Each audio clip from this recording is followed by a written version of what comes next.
നമസ്കാരം. മലയാളികളുടെ മാത്രം ഉത്സവം അതാണല്ലോ ഓണം. ഒരുമയോടെ അന്നും ഇന്നും നമ്മൾ ആഘോഷിക്കുന്നു.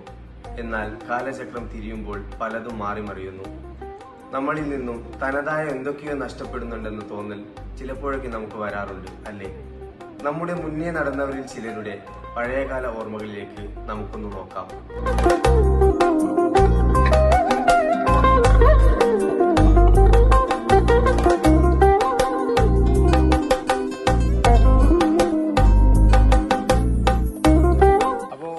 ണല്ലോ നമ്മളെ ഈ ചുറ്റുപാടില് നമ്മൾ പണ്ടൊക്കെ ഈ ഒരു ഏരിയയിൽ നമ്മൾ കുറെ പൂവർച്ചയൊക്കെ നടന്നിട്ടുണ്ടാവും ചെറുപ്പത്തിൽ. മുതിർന്നവരുടെ കൂടെ ആയിരിക്കുമല്ലോ കൂടുതൽ നമ്മൾ ആ സമയത്ത് ഓണം ആഘോഷിച്ചിട്ടുണ്ടാകാം. അപ്പൊ നമ്മൾ കുട്ടികളുടെ കൂടെയാണ് ആഘോഷിക്കുന്നത്. അപ്പം ആ ഒരു രണ്ട് കാലഘട്ടങ്ങൾ തമ്മിലൊരു വ്യത്യാസം ഉണ്ടാവുമല്ലോ നമ്മൾ അനുഭവിക്കുന്നപ്പോൾ. ആ ഒരു അനുഭവം രണ്ടും തമ്മിലുള്ള വ്യത്യാസം സാറിന് അനുഭവപ്പെടുന്നുണ്ടാവുമല്ലോ, അതിനെ കുറിച്ച് എന്താ? അന്ന് ഈ പറയുന്ന ഈ വിപണി ഇല്ല, പുറത്ത് പോയിട്ട് നമ്മൾ പൂ വാങ്ങിക്കാറില്ല. കംപ്ലീറ്റ് പൂവുകൾ നമ്മളെ പറിക്കുന്നതാണ്. മുഖ്യമായിട്ടുള്ള അതിൽ തുമ്പപ്പൂവ്.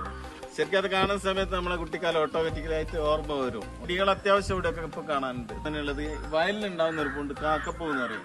അത് പക്ഷെ അത് കിട്ടാൻ വേണ്ടി എത്രയോ ദൂരം ഞങ്ങൾ പോകാറുണ്ട്. പിന്നെ പൂക്കൊട്ട എന്ന് പറയുന്ന ഓല കൊണ്ട് മടയുന്ന അന്ന് പ്രായമുള്ള ആളുകൾ ഞങ്ങൾക്ക് മടഞ്ഞു തരും.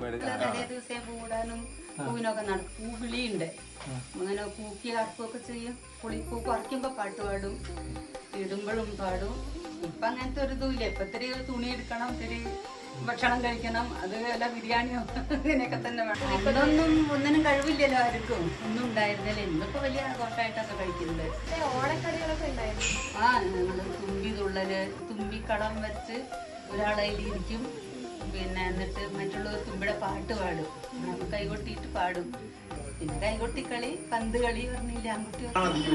ഓണത്തിലാണ് ഏറ്റവും കൂടുതൽ സന്തോഷമുള്ളത്. ഭക്ഷണവും വസ്ത്രവും എല്ലാം കിട്ടുന്ന ഒരു കാലഘട്ടമാണ്.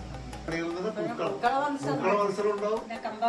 അന്ന് പൂക്കൾ ഇടുന്നതെന്ന് പറഞ്ഞാൽ ഇന്നത്തെ പ്ലാസ്റ്റിക് അല്ല, ഒറിജിനൽ തുമ്പപ്പൂവും കൊച്ചപ്പൂവും കാക്കപ്പൂവും അരിപ്പൂവും വേലിയരിപ്പൂവും ഇത്തരം പേരുള്ള ചെടിയാണ്.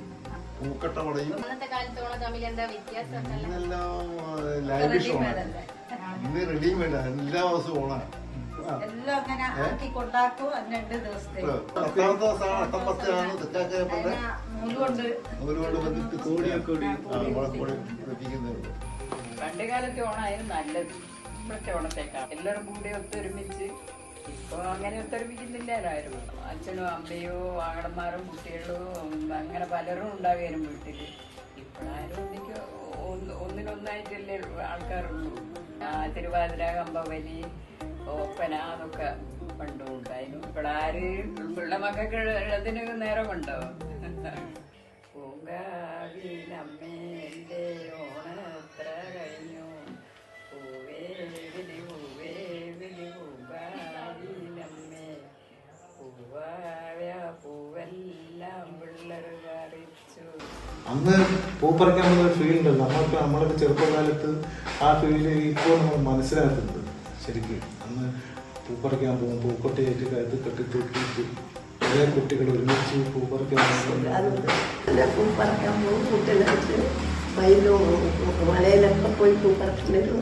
ഞങ്ങൾ തറ മറ്റ് മണ്ണുകൊണ്ട് കിട്ടി ചടവൊക്കെ മെഴുകിയിട്ട് പൂവിടും, പാട്ട് പാടും, കൈകൊട്ടി കളി അങ്ങനത്തെ ഉണ്ടാവും. അന്നത്തേതാണ് സുഖം. ഇന്നെന്ത് ഫോണായിട്ടുള്ള ബന്ധമല്ലാണ്ട് പറയുന്നത്. പിന്നെ ഇവിടെ കൊണ്ടുവരുന്ന കുമ്പത്തല്ലേ ഓണത്തിനും പല കാഴ്ചയും കൊണ്ടുവരുന്നുണ്ട്. ഞാൻ അതിനേക്കാൾ അത് കൊടുക്കുകയും ചെയ്യുന്നുണ്ട്. അതൊക്കെ അന്ന് ഇന്ന് അതൊന്നുമില്ല. പലതരം പല നിലയ്ക്കും കിട്ടിയേക്ക്. കോൽക്കളിയിലും പിന്നെ അമ്മാനമ്പായാലും എല്ലാം കിട്ടിയേക്കും. അച്ഛനെല്ലാം ഉള്ള കാലത്ത് കുറേ ആൾക്ക് വിടണം. സദ്യ കഴിക്കാൻ മൊത്തം കുമ്പളങ്ങ കറി, ഒരു മീൻ കറി, അരിന്റെ പായസവും ഇതാണ് അന്ന് ഉണ്ടാകുക. എന്നാൽ അതിന് തോന്നിയ ആള് വരുമോ? ഞങ്ങളില് പൂക്കളം മൺതറിട്ടിട്ട് അവിടെ പോയിക്കിടുന്ന കാലഘട്ടമുണ്ടായിരുന്നു. കുട്ടിക്കാലത്തായപ്പോൾ അച്ഛനൊക്കെ ഈ പൂക്കൊട്ട മുടഞ്ഞു തരും. ഓല കൊണ്ടുണ്ടാക്കും, പായ കൊണ്ട് ഉണ്ടാക്കും. വൈകുന്നേരങ്ങളിൽ ഈ വയലിലേക്ക് ഇറങ്ങും. വയലിലുള്ള കാക്കപ്പൂവും വയലിൽ അങ്ങനെയുള്ള പൂവുകളുണ്ട് വയലിൽ നിന്ന്. എന്നിട്ട് പൂവേ പുലി പാട്ടൊക്കെ പാടിയിട്ടാണ് ഈ പൂവ് കളക്ട് ചെയ്യുക.